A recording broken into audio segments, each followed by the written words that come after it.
Em nome do Pai, do Filho e do Espírito Santo. Amém. São Miguel Arcanjo, defendendo no combate. Sede nosso refúgio contra a maldade e as ciladas do demônio.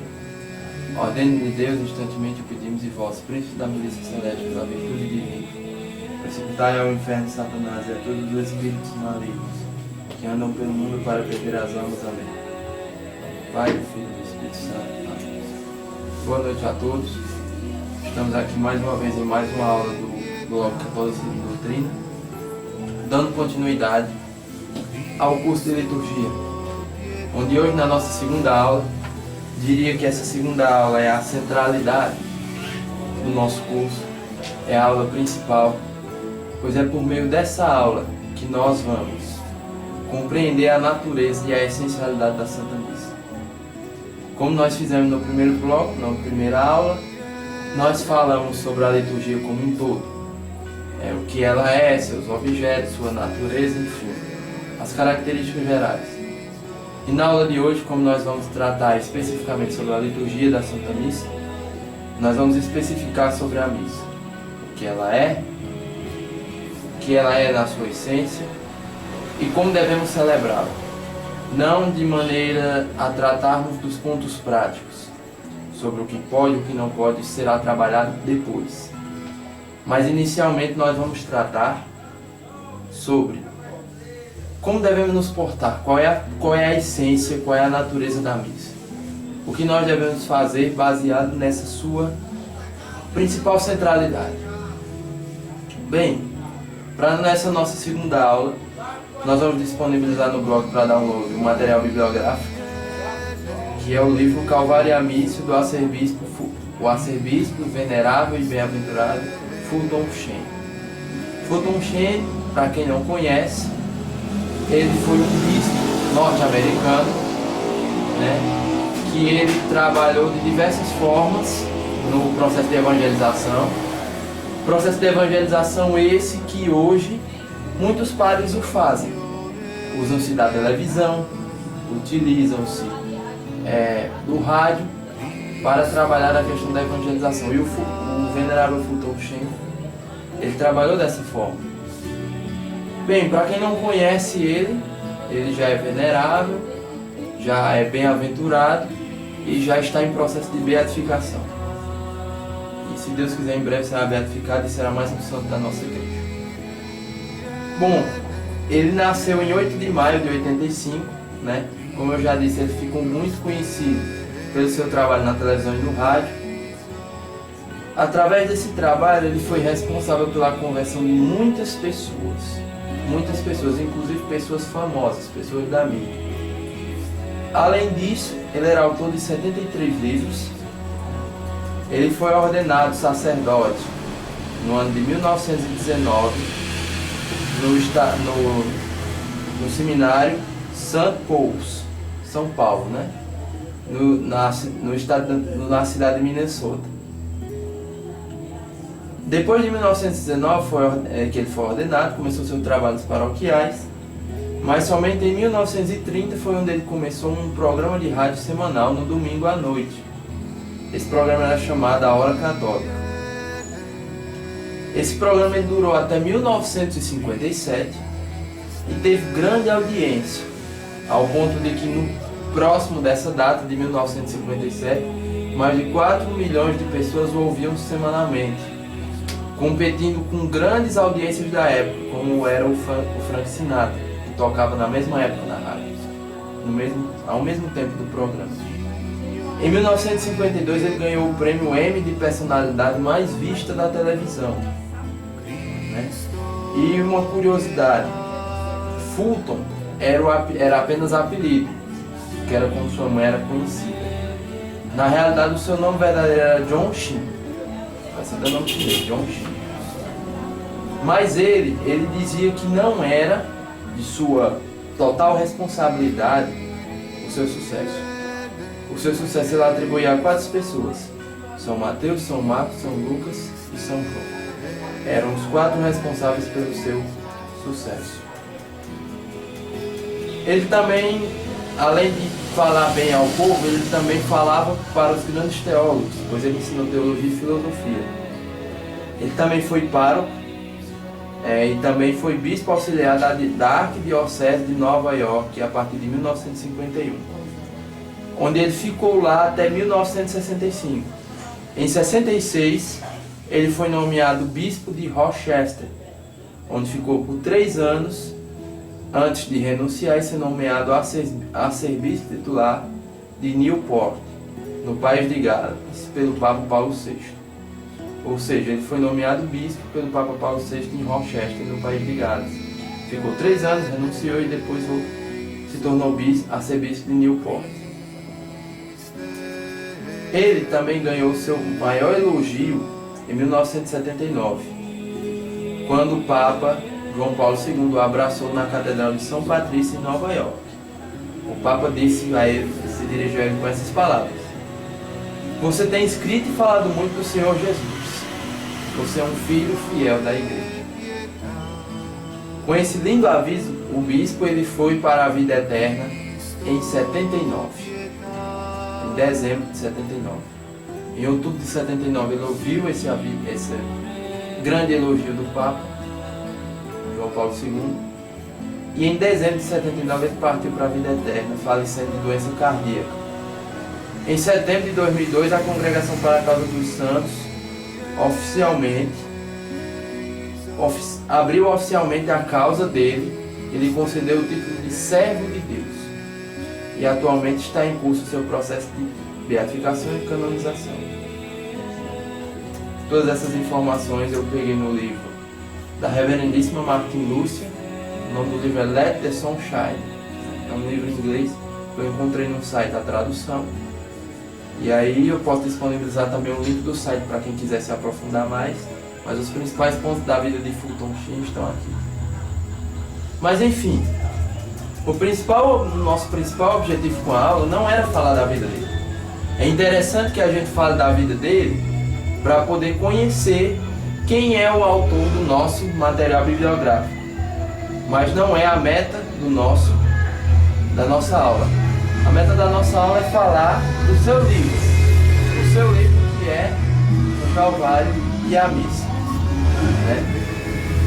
Eu vou começar lendo um trecho importante, é um trecho que logo inicia esse livro de Fulton Sheen. Ele fala assim: "Se, portanto, a morte foi o principal momento para o qual Cristo viveu, ela foi também a única coisa pelo qual ele quis ser lembrado. Jesus não pediu aos homens que registrassem as suas palavras na Escritura, nem tampouco que a sua bondade para com os povos ficasse gravada na história, mas pediu que os homens recordassem sua morte."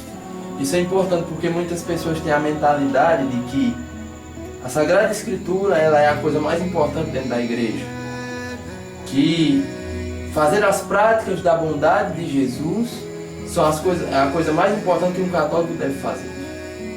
Não estou desmerecendo a importância dessas coisas, mas a coisa mais importante para um católico, afinal de contas esse foi um pedido de Jesus, é que nós recordemos a sua morte, é que nós atualizemos o seu sacrifício na cruz. Mas como? Vamos ver mais aqui na frente. Para que essa memória não fosse entregue ao acaso das narrativas humanas, ele próprio instituiu a maneira como devia ser lembrada. Essa memória foi chamada na noite anterior à sua morte, e desde então se chamou a última ceia.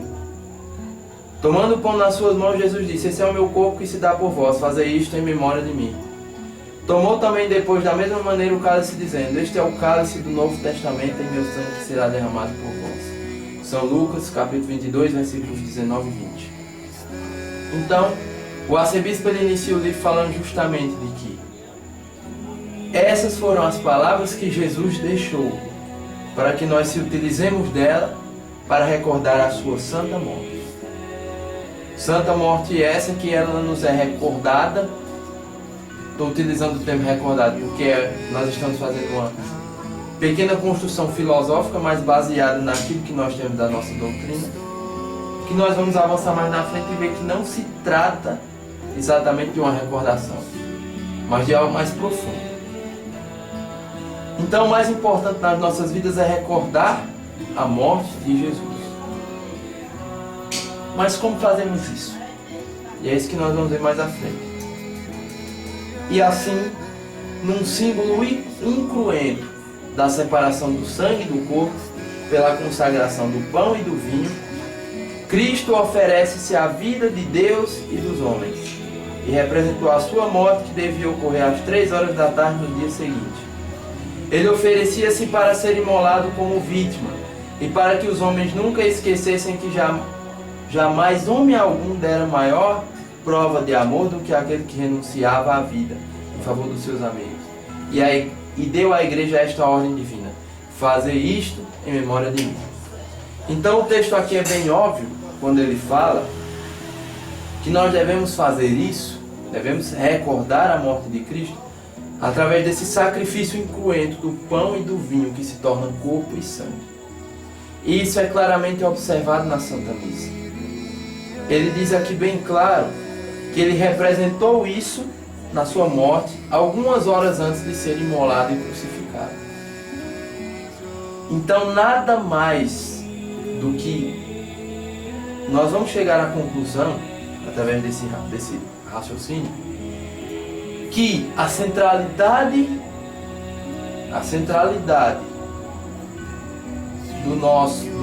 da missa nada mais é do que o sacrifício de nosso Senhor Jesus Cristo na cruz. Então nós vamos ver também o seguinte, o próprio Fulton Sheen cita mais à frente.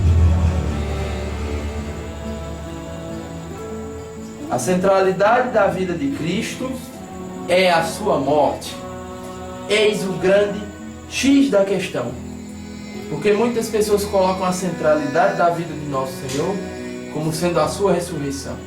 A ressurreição é apenas uma consequência daquilo que é central, daquilo que é principal, que é a sua morte.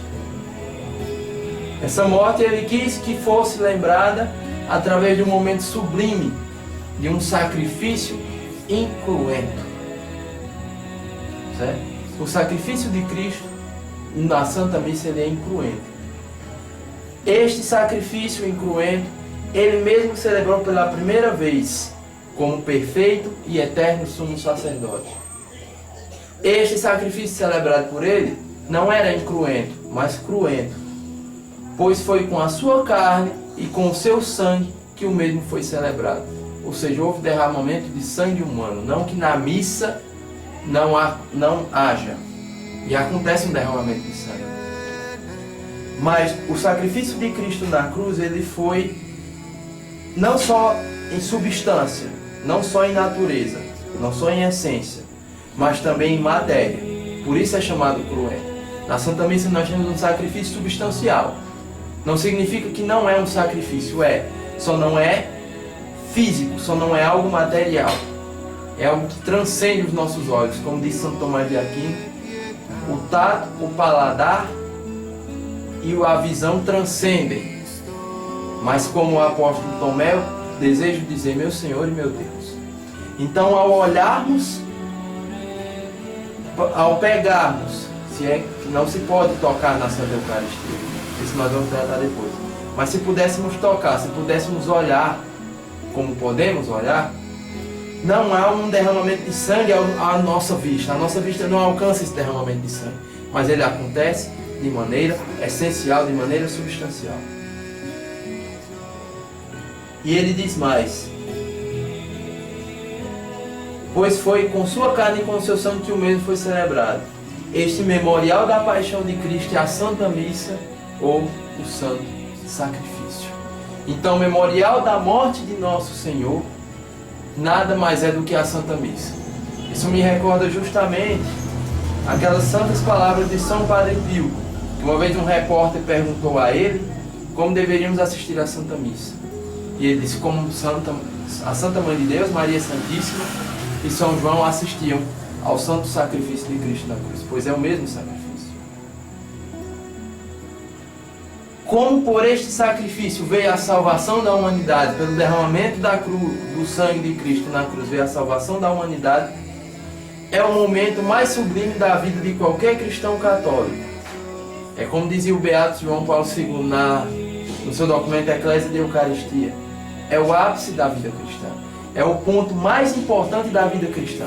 Ler as Sagradas Escrituras é importante, não há um desmerecimento disso. Fazer a caridade ao próximo também é importante, não há um desmerecimento disso. Mas a coisa mais importante que um católico pode ter como centro da sua vida, como principal obra de virtude, é a Santa Missa. É assistir com piedade e devoção o Santo Sacrifício, como se estivesse diante do Calvário. Não diante de uma festa, como muitas pessoas anunciam.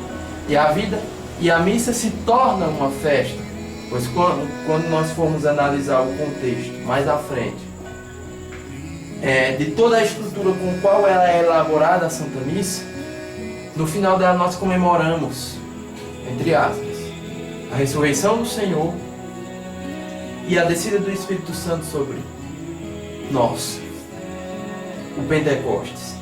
Então há algo de celebrativo nisso. Mas a sua centralidade não é uma festa. Não é ter alegria. E sim, haver alegria pelo sacrifício. Mas uma alegria piedosa. Uma alegria como quem olha para o Cristo crucificado. Alegria porque sabe que ali vem a nossa salvação. Mas de certa forma uma piedade. Porque nós estamos diante de um sacrifício humano e um sacrifício divino. Um sacrifício divino que foi por esse sacrifício que veio a redenção da humanidade. E é por isso que devemos nos alegrar. Nós devemos assistir com piedade. É, por exemplo, inconveniente que nós tenhamos certas atitudes dentro da Santa Missa. A grande regra de ouro que nós devemos tomar para nós é a seguinte: o que você faz na missa, você deve se perguntar: eu faria diante do Calvário? Você assistiria à missa comendo pipoca, mascando chiclete? Você estaria diante de Jesus crucificado, utilizando certos trajes inconvenientes? Você estaria diante de Cristo crucificado, gritando, fazendo barulho de uma maneira exagerada, como nós vemos muitas vezes nas nossas paróquias, muitos gritos, um bater de palmas de maneira exorbitante, exagerada, que o bater de palmas nós vamos tratar depois, dessas coisas nós vamos tratar com mais profundidade. Mas a grande regra de ouro que nós devemos tomar é justamente essa. O que nós fazemos na missa, seria conveniente fazer diante de Cristo crucificado? Então analisemos os nossos atos. Pensemos aqueles que fazemos para que nós não sejamos motivo de escândalo, ou para que a gente não realize de certa forma, mesmo que de maneira inconsciente, uma certa profanação, um certo sacrilégio. O arcebispo, ele diz também na página 3 do mesmo livro, que a missa é o maior acontecimento da história da humanidade. O único ato sagrado que afasta a ira de Deus de um mundo pecador. Porque eleva a cruz entre a terra e o céu, renovando assim aquele decisivo momento em que a nossa triste e trágica humanidade viu desenrolar-se na sua frente o caminho para a plenitude da vida sobrenatural. Então a cruz ela é levantada entre o céu e a terra. E esse sacrifício é o que afasta a ira de Deus. Diante de tantos pecados, diante de tantas fraquezas da humanidade, a Santa Missa tem aplacado a ira de Deus, para que nós pecadores não soframos os seus castigos, mas pelo contrário, isso muitas vezes toca o coração de Deus ao ponto de encher-lhe de bondade e ter piedade e misericórdia de nós. E o ponto mais importante que eu acho dessa citação é o fato de dizer que a missa é o maior acontecimento da história da humanidade. É algo altamente interessante que deve ser colocado nas nossas vidas. É o fato de que ele também diz que a missa não é uma lembrança ou uma recordação. É tanto que ele diz que a cruz se eleva entre o céu e a terra. A missa é algo real e presente diante das nossas visões pecadoras. Então a Santa Missa é algo real. Ela é um memorial, não é uma memória, mas um memorial da paixão de Cristo, um memorial do sacrifício de Cristo na cruz. Certo? Então, é aquilo que nós temos de mais sublime e mais sagrado. Então, se é a coisa mais valiosa que nós temos nas nossas vidas, devemos, de certa forma, agir de maneira diferente. E uma coisa que eu achei interessante no livro do Fulton Sheen, que eu vou trazer aqui também para vocês, é que ele traduz a Santa Missa nas 7 palavras de Cristo. Não é algo dogmático, não é algo doutrinal, como foi falado anteriormente, mas é algo que com certeza vai enriquecer a nossa espiritualidade. É algo que, pelo menos quando eu ouvi isso, quando eu percebi que fazia sentido. E não só fazia sentido, mas nos ajuda a assistir à missa de maneira mais piedosa. Os 7 principais momentos da Santa Missa representam as 7 palavras de Cristo na cruz. A primeira palavra que Jesus fala na cruz é justamente quando ele fala: Pai, perdoa-lhes, eles não sabem o que fazem. Lucas 23, 34. E nós temos na missa aquele momento inicial, logo depois do início, em nome do Pai, do Filho e do Espírito Santo, nós temos o momento do Kyrie, do ato penitencial. Onde nesse ato penitencial nós pedimos perdão pelos nossos pecados. E é por aí que toda missa deve iniciar, pedindo o perdão dos pecados. Só que a grande pergunta é essa. Muitas vezes a gente pede perdão dos nossos pecados. Mas não é só dos nossos pecados que nós temos que pedir perdão, mas pedir perdão pelos pecados da humanidade. Lembra-se do que foi falado anteriormente? Eleva-se a cruz entre o céu e a terra para que Deus tenha o seu coração tocado, cheio de bondade. Que Ele não aplaque a sua ira sobre nós. Então, a ideia, esse início do Kyrie eleison, do ato penitencial, ele deve servir para que a gente peça perdão dos nossos pecados, mas também dos pecados da humanidade. Dos pecados por ignorância, dos pecados de blasfêmia, dos pecados amorais, dos pecados imorais que a humanidade comete. Enfim, tem-se as leituras da Sagrada Escritura, né? E a segunda palavra de Cristo na cruz é justamente quando ele diz: em verdade eu te digo que hoje estarás comigo no paraíso. Essa palavra de Cristo, ela significa, que está lá em Lucas 23, 43, ela é representada dentro da missa no ofertório. A princípio você pode dizer qual a relação de uma coisa com a outra. Eu também me questionei quando eu comecei a ler. Mas é interessante o que ele diz, que Nosso Senhor se sacrifica, mas não sozinho. Ele une o seu sacrifício ao sacrifício do bom ladrão. Dessa forma, ele não se oferece sozinho em sacrifício, mas em união conosco. Então o ofertório, ele deve ser um momento de oferta. Uma oferta da nossa vida, da nossa alma, em sacrifício junto com o de Cristo. Então esse momento do ofertório nós devemos colocar a nossa vida, nossa alma, nosso coração, tudo que nós temos diante do altar. Mas não para, como surgiu numa teologia nova, recente, de que a gente coloque isso para que Deus possa abençoar a nossa vida. Não. Mas como um sacrifício, que nós estamos entregando toda a nossa vida nas mãos de Jesus, para que através do sacrifício dele nós podemos ser sacrificados juntos também. A grande pergunta então é: qual é a razão dessa oferta? É que o pão e o vinho são, entre as coisas de natureza, aquelas que melhor simbolizam a substância da vida. Esse trecho é um trecho do livro do Fulton Sheen, que eu achei interessante trazer justamente porque é curioso. Por que o pão e o vinho? Além do fato de que Jesus utilizou pão e vinho na Santa Ceia, né? Mas é o fato de que o trigo é a própria medula, é a essência da terra. O vinho das cepas é o seu próprio sangue. Ambos eles sustentam o nosso corpo e o nosso sangue. A oferta dessas duas substâncias que alimentam a nossa vida simbolizam a oferta de nós mesmos no sacrifício da missa. Então, quando é ofertado o pão e o vinho, significa que ali somos nós, que somos ofertados também, para vivermos uma vida de sacrifício. A nossa presença está sob as aparências de pão e de vinho, os símbolos do nosso corpo e do nosso sangue. Nós não somos apenas simples espectadores passivos assistindo a um espetáculo teatral, pois também fazemos a nossa oferta em união com Cristo. Está lá no livro do Fulton Sheen, na página 8. E é interessante porque enquanto há o momento do ofertório, é algo também que tem lá no livro, não é à toa que aquela moeda que nós ofertamos, aquele dinheiro que é ofertado, ele é uma recomendação do Vaticano que ele seja utilizado para a compra das espécies eucarísticas.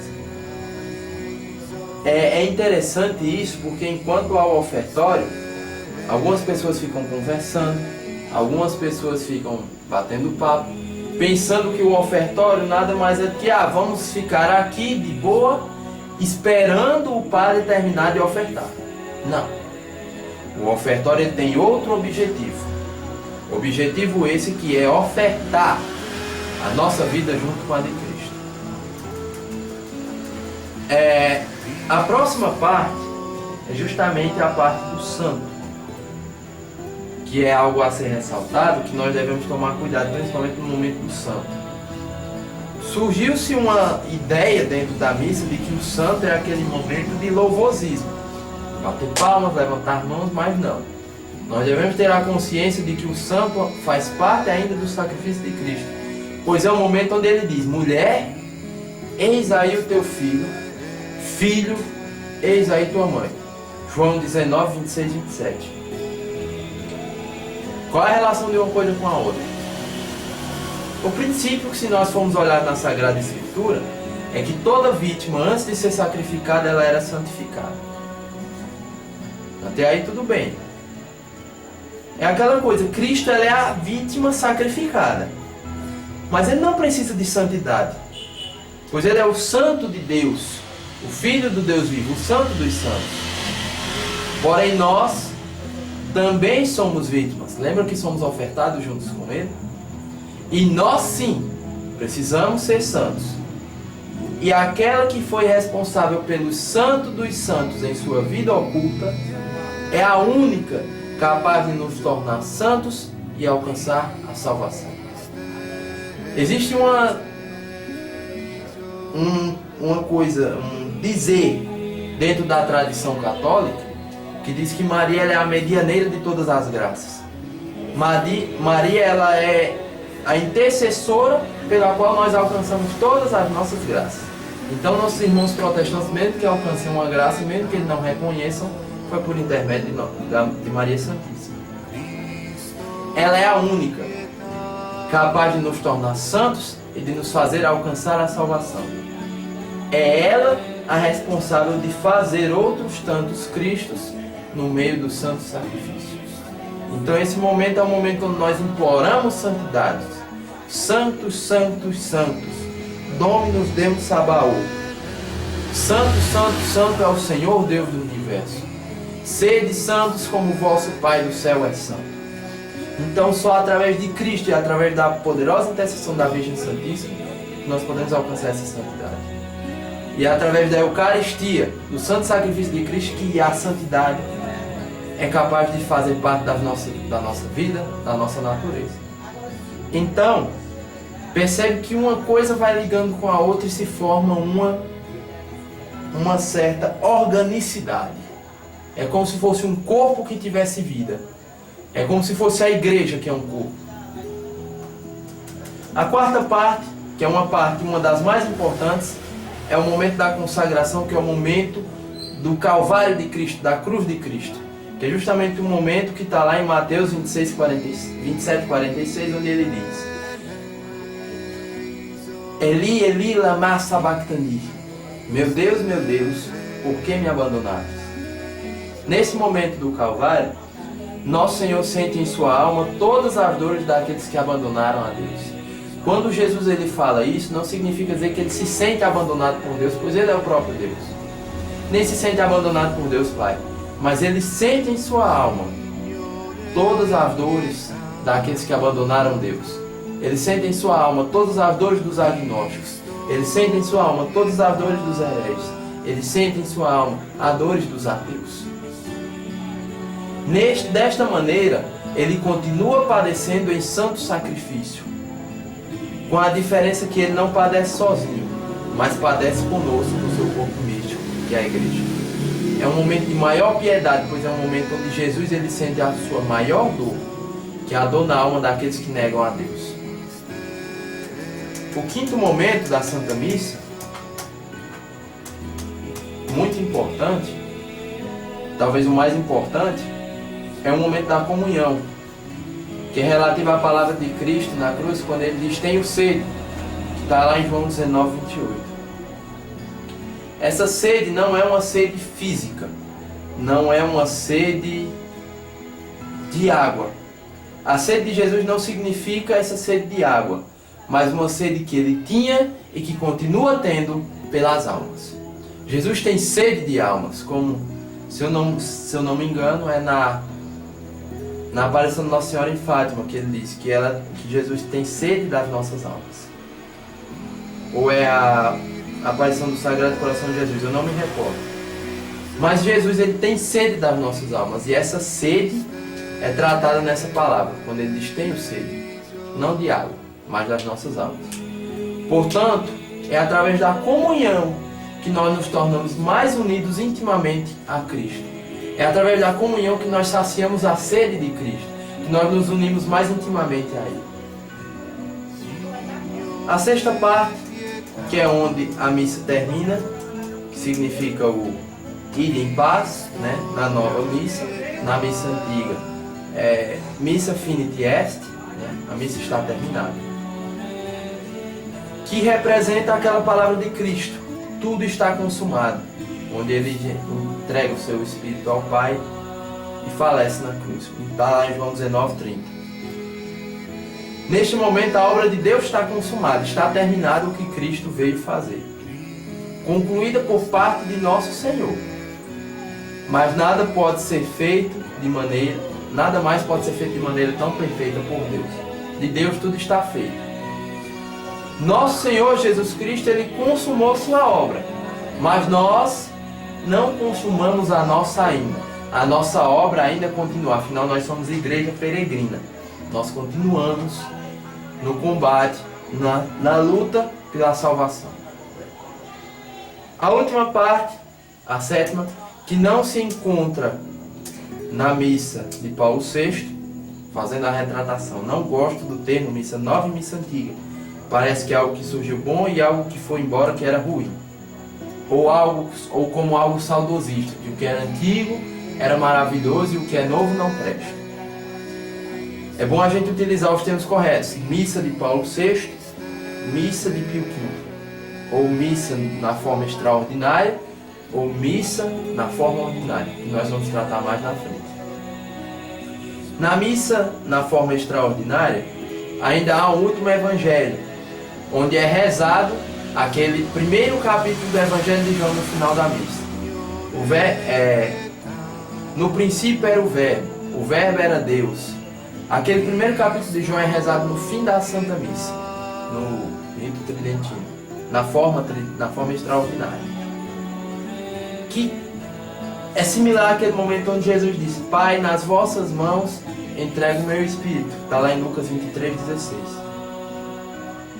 Jesus, ele era Deus, ele estava com Deus no princípio de todas as coisas. E aí Jesus, ele vem à Terra, assume a nossa natureza humana, com exceção do pecado, padece tudo o que deve padecer e retorna ao Pai, ou seja, um retorno ao início.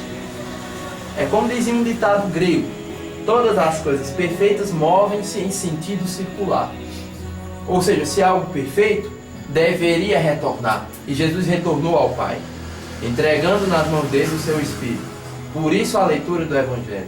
O Verbo, no princípio era o Verbo estava com Deus e o Verbo era Deus. Jesus, ele regressa ao Pai de onde veio e onde habitava desde todos os séculos. Então perceba que a missa ela tem uma organicidade, ela tem uma sequência, ela tem uma linha onde deve ser trabalhado, deve ser abordado, para que ela não perca a sua estrutura, ela não perca a sua natureza, ela não perca a sua essência. Então quem quiser aprofundar mais, nós vamos disponibilizar no blog para download o livro do Fulton Sheen. Ele é pequeno, se eu salvo me engano, são 26 páginas. E ele é algo muito bom para ser lido, para que a gente possa enriquecer a nossa espiritualidade de sacrifício. O ruim da teologia moderna, das teologias que nós temos hoje, é que se implantou-se uma ideia de que tudo é festa, tudo é alegria plena. Alegria não é errado, festa não é errado, felicidade não é errado. Porém, cada coisa no seu lugar. É um ditado antigo, é um dito popular, que eu acho que vale muito. É uma regra de ouro. Cada coisa no seu lugar.